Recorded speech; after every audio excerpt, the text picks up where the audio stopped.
Hi, everyone. Thank you so much for joining us today. Welcome to this GEODE conversation titled From Pilot to Pipeline, Leveraging Organized Labor in EGS Growth. This series is brought to you by the GEODE consortium, which is led by Project Interspace and the Society of Petroleum Engineers. This work is funded by the U.S. Department of Energy's Geothermal Technologies Office. My name is Cecilia Begum. I'm the research director at Texas Climate Jobs Project, and I will be your moderator today.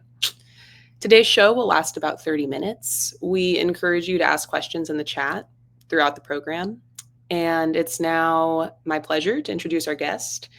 Ryan Pollock is a seasoned labor advocate, political organizer, and policy strategist known for his deep command of workforce development, labor law, and public infrastructure and utility policy in Texas.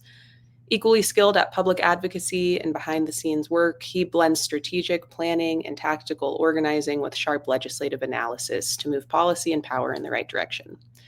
Whether testifying at the Capitol, developing and coordinating coalitions, or defending registered apprenticeships from bad faith reform, Ryan brings credibility, clarity, and tenacity to every fight, earning a reputation as a trusted voice for workers and a formidable player in Texas labor politics.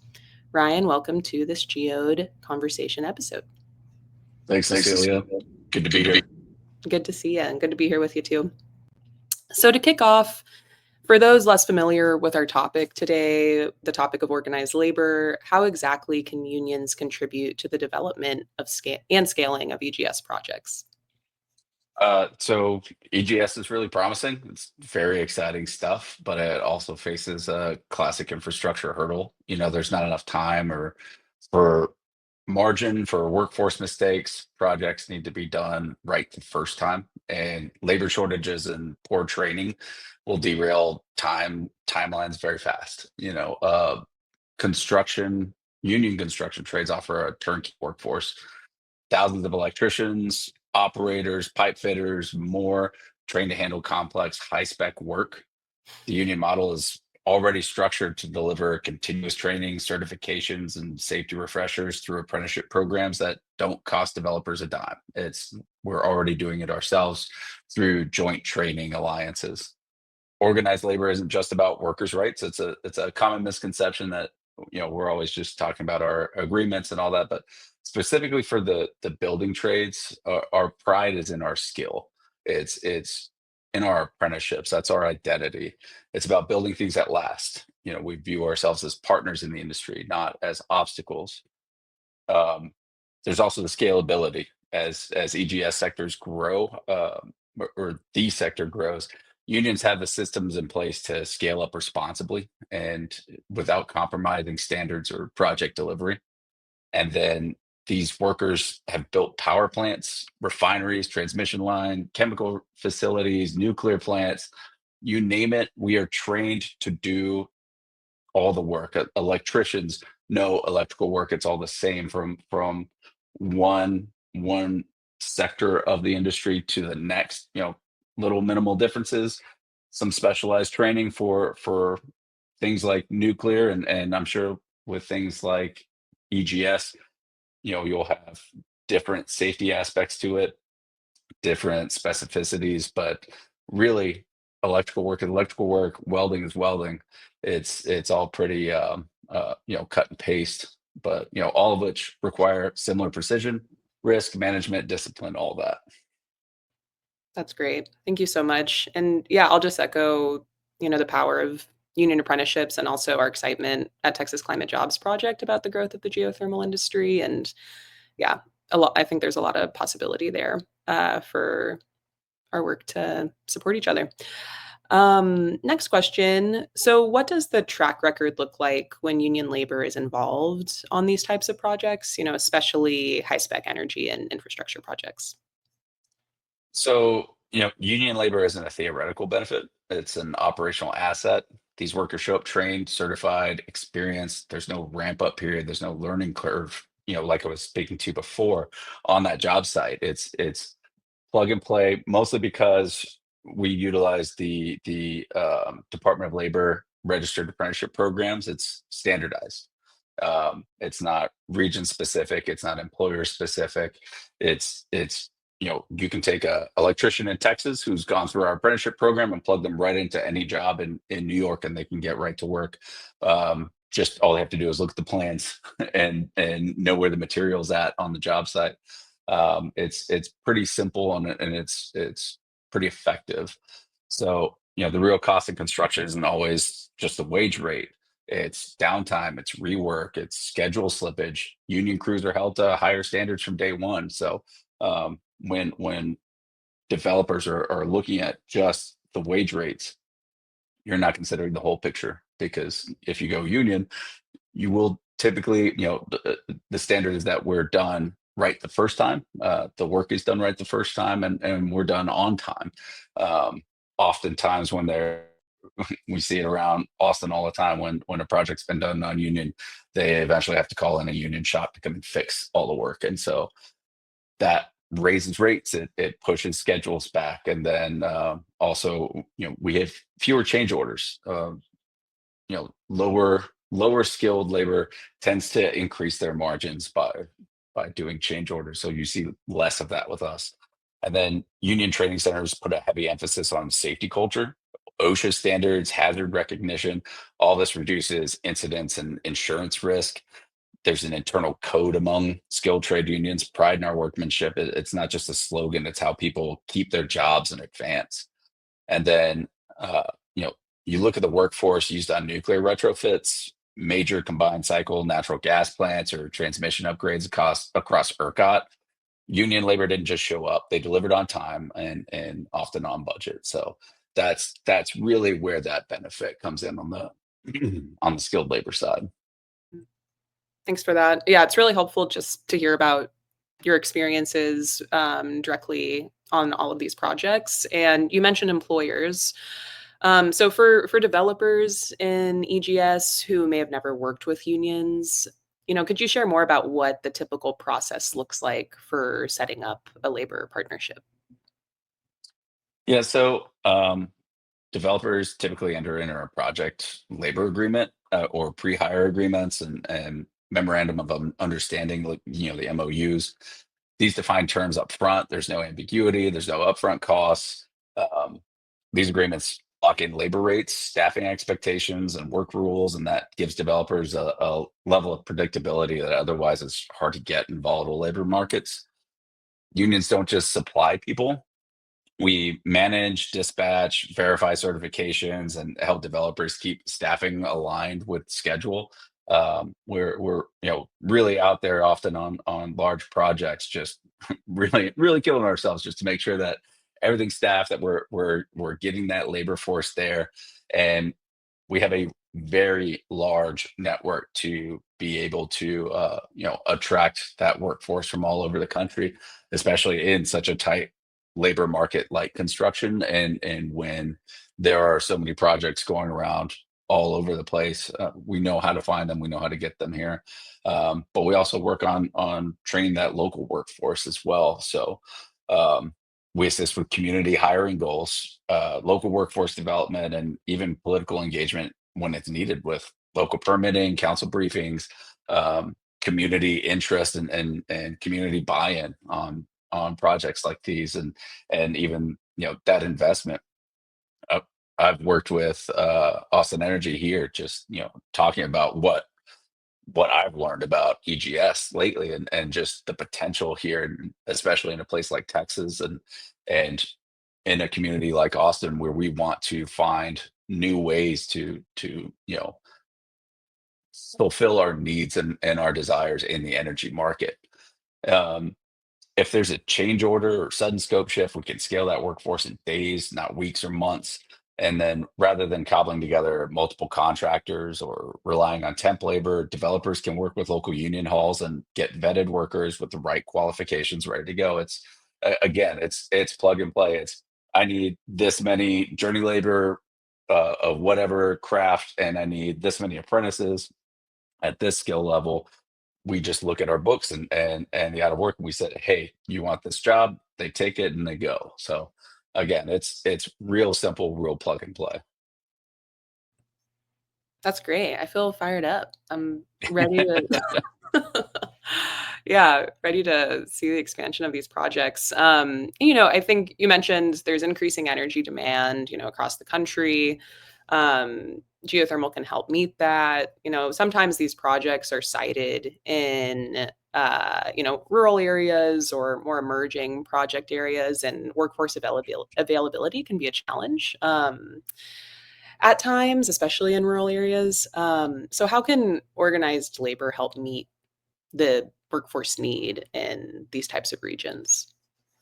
So, just a couple weeks ago, I was in Houston visiting the elevators local. I know elevators aren't really going to be doing a whole lot of EGS, but they were unveiling their new travel trailer. It's basically a classroom in a trailer to teach welding, and things like that, so they can go out to rural and more remote areas and train those workers there and reach that labor force there because union jurisdictions are very large. My local's jurisdiction covers Travis County, where Austin is, and the surrounding counties immediately around it, and then all the way in a diagonal line clear across Texas. I think like a 6 hour drive to San Angelo, where the other end of our jurisdiction is. So there's a whole lot in between there that is not urban or even suburban. So we have to be able to reach our members there and get them trained. And so developing those networks and building out that system is pretty critical, especially when it comes to all the development that's going on in Texas. We've got a lot of data centers, so huge energy needs increasing all over the state. There's just close to $1 trillion in data centers alone going up in Abilene over the next couple of years, and Abilene is not a major metro area, so that's going to be increasing our workforce there from I think about 100 to 3,500 in less than a year. So quite a demand, quite a scale. And then looking at like union trades, covering entire states, multi-county areas. We serve every major metro area and then everywhere in between in Texas. So when a contractor needs a worker in a specific area, the union hall dispatches them with that specific skill set that they need, and we prioritize local hires when possible, but we don't have to rely on that only. Like I said, we've got national, actually international. We're the International Brotherhood of Electrical Workers at my own union. uh, this international workforce that's ready to go. They're looking for work, and they're going to go where those opportunities are. So if that's where the work is, if that's where the opportunities are, they all have fifth wheels, and they'll bring them out. So um, we invest in training local residents through apprenticeship programs. Again, those are standardized, very helpful. So plug and play. In areas with upcoming projects, we actively recruit and train locals, ensuring that the workforce is rooted in that community. Uh, Again, helping with buy-in in these projects. If we're creating local jobs, that's always helpful. Even if a project site's remote, we can mobilize experienced crews from nearby jurisdictions who are familiar with the equipment, the standards. No job placing required, no retraining, and no orientation. Even our benefits transfer from employer to employer. There's no gap there. You don't have to get re-signed up for healthcare and retirement, all of those things. It's just boom, boom, boom. It's already set because that's all done through the union. So employers just pay, the cost they would be paying. That goes to the union, and then we handle all the administration of all those things. So it takes a lot off of employers. Um, you know, developers don't have to work, or developers working with unions don't have to gamble on unknown subcontractors or temporary crews. We bring in the right people for the job, and we train locals where that pipeline is thin, and we work on developing those pipelines so that it will not be so thin in the future. And then many major infrastructure projects in remote or undeserved areas, pipelines, grid upgrades, substations, have all been completed with a union labor mix that's included both traveling journeymen and local apprentices. Yeah, that's really clarifying and helpful to hear about. And, I know across, multiple building trades, you mentioned, the elevator constructors union, mobile training facility, but I know, yeah, multiple unions in the building trades that have similar programs. And yeah, I think are a really great solution to workforce development in rural areas across the country.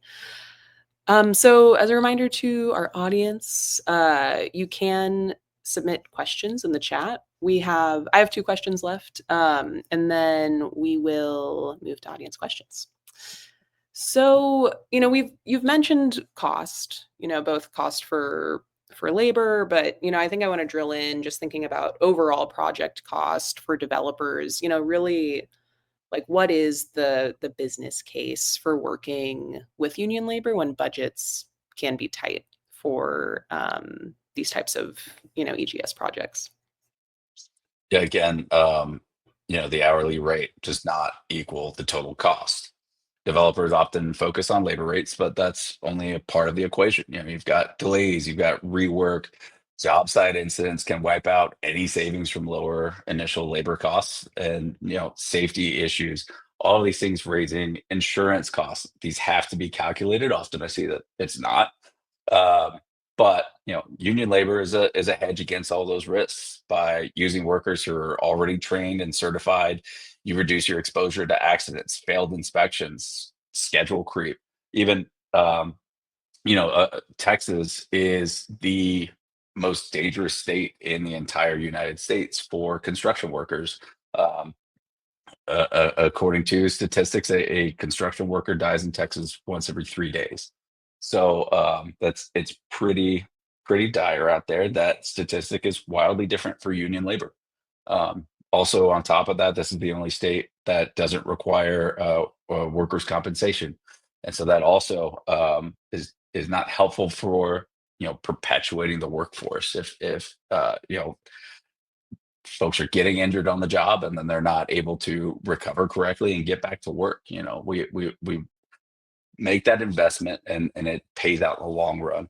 Um, Efficiency and execution, union workers are used to tight project schedules, just in time delivery, and sequencing with other trades that keeps your build moving. You've got a lower turnover rate, which is always going to equal better productivity. When the same crew stays on that site from job start to job finish, productivity goes up, communication improves, and error rates drop. And so, especially with something we're trying to scale like EGS, keeping that same crew going and going, that's going to equal reduce cost over time. Is going to improve efficiency over time, and you get all those benefits of scale. And then you've got cost certainty with PLAs or pre-hire agreements. You get stable negotiated rates and avoid surprises that can come from last minute labor shortages or subcontractor disputes. And then you've got reputation value. Having a professionally trained crew on a high visibility project, especially something as technically sensitive as EGS, helps with investor confidence, public trust, permitting reviews.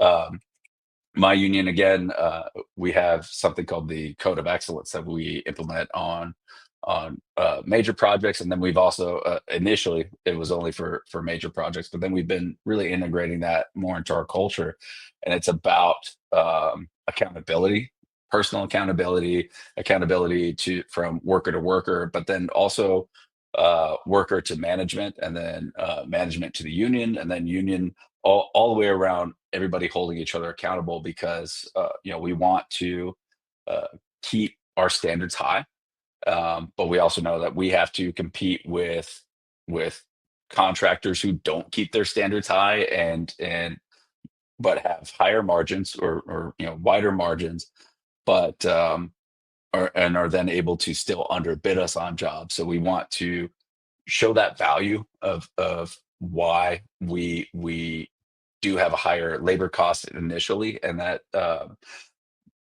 that's worth it to the project developer, the project owner, that you will get that quality, you will meet your deadlines, you will have your safety record, all of these things that are in your interest and will end up saving you in the long run. So that getting that accountability going, making sure that management is using a good composite workforce, has all the material they need in all the right places, so that we're able to move efficiently and check ourselves and stay busy, and also be accountable to the owner and to the general contractor. All these things.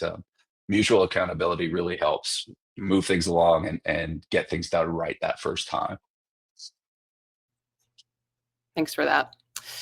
And final question on my end, to close us out is, looking ahead, what are the best ways for labor in the geothermal industry to align early and build strong working relationships as this industry grows?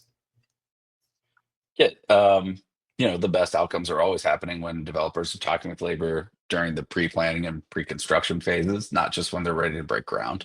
That way we can plan ahead. We have that outlook of labor needs, and so we can be planning, getting the word out, making sure our local hands are aware of what's going on. If they're looking for work, if the job they're on currently is going to be winding down soon, and those timelines are going to line up, and also so that we can spread the word nationally. We've got all sorts of networks, be it digital, there Facebook groups and websites, and also just other traveling workers. Talk to other traveling workers about what's coming up and where they're thinking about moving next. So it's better for us and the workforce themselves to have an idea of what's coming up and where they might want to be going to work after the current project's done or after they get off vacation, whatever it may be. um, it also helps us identify any gaps, plan training lead times and tailor apprenticeship recruitment to meet future demand. Really reaching into, if we need to be recruiting more apprentices, really planning on all that. But also if there are any special needs, if we need to get more people certified on any additional certifications that are specific to one type of project, getting that all taken care of ahead of time. Again, all very helpful so that the owner's project can be as successful as possible, just from the get-go, reduce all the headaches. Um, so we can co-develop training where needed. Emerging areas like EGS, we're open to building out a curriculum jointly with developers or project owners, whether that's on drilling systems, instrumentation, or safety protocol specific to geothermal. We've got joint messaging to communities. Union involvement often increases local support because we can show how the project will create real long-term career opportunities, not just short-term gigs.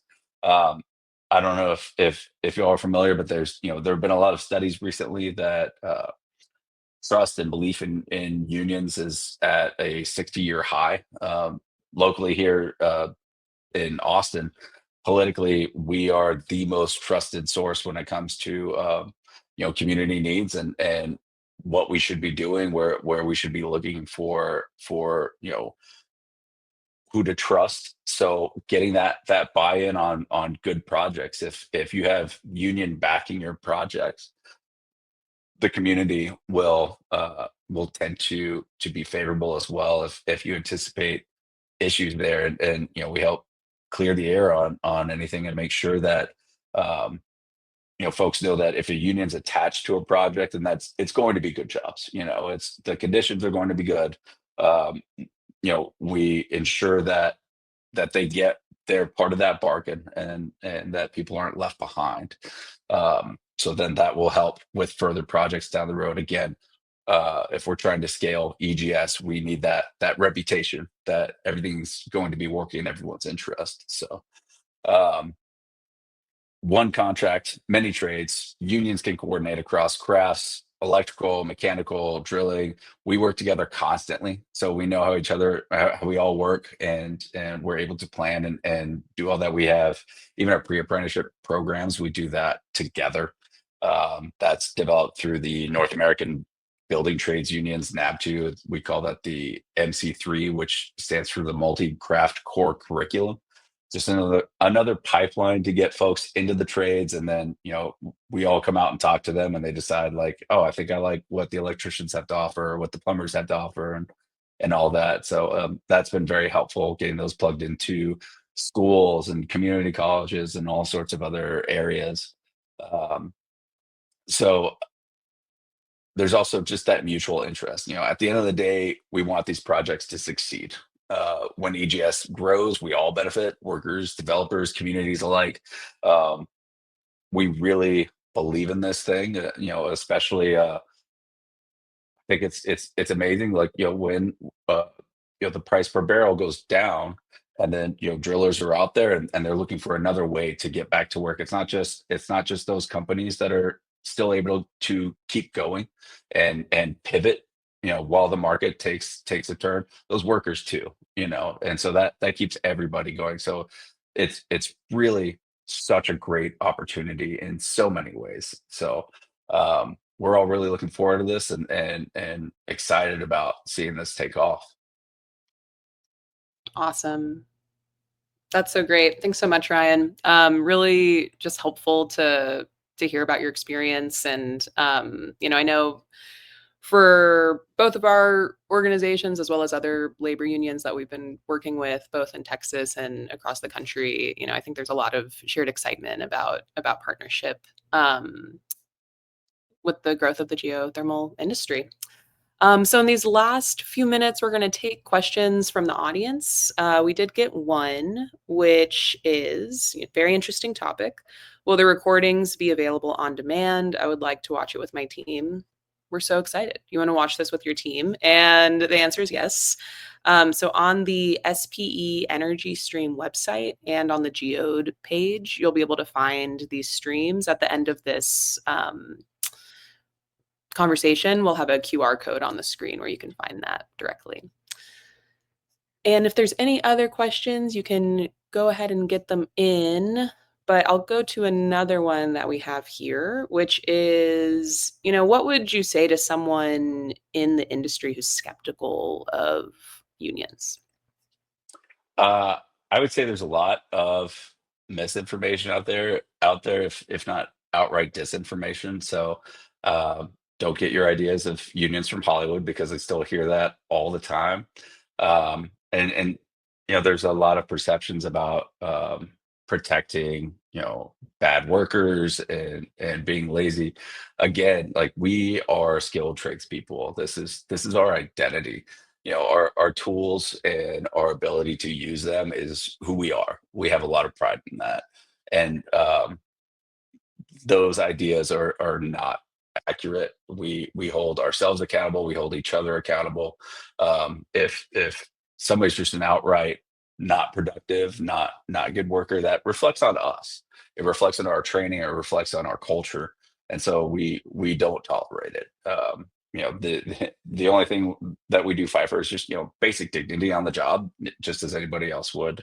Talking to people with respect. It's really not as big of a thing as a lot of people tend to think it is. So um, take everything you hear, all your preconceptions about us, with a big grain of salt. Talk to folks one on one. Take that leap. Work with us. We look forward to it. We want to work with y'all. That's great. Thanks, Ryan. And yeah, I'll just close by saying, I was also a union member. It changed my life. I was the first union member in my family, and it's really transformative for Same. communities. Yeah. So with that, everyone, we're going to close out. I want to thank Ryan Pollock, who's here from the International Brotherhood of Electrical Workers, Local 520, for speaking with us today. We really appreciate everyone's attendance for this conversation and for all of your participation. So coming up on the screen, you will see a QR code where you can complete a brief survey about today's presentation. We would really appreciate it if you can. And please stay tuned for future GEODE conversations. Thank you so much and have a great day. Thanks, Ryan. Thanks, y'all.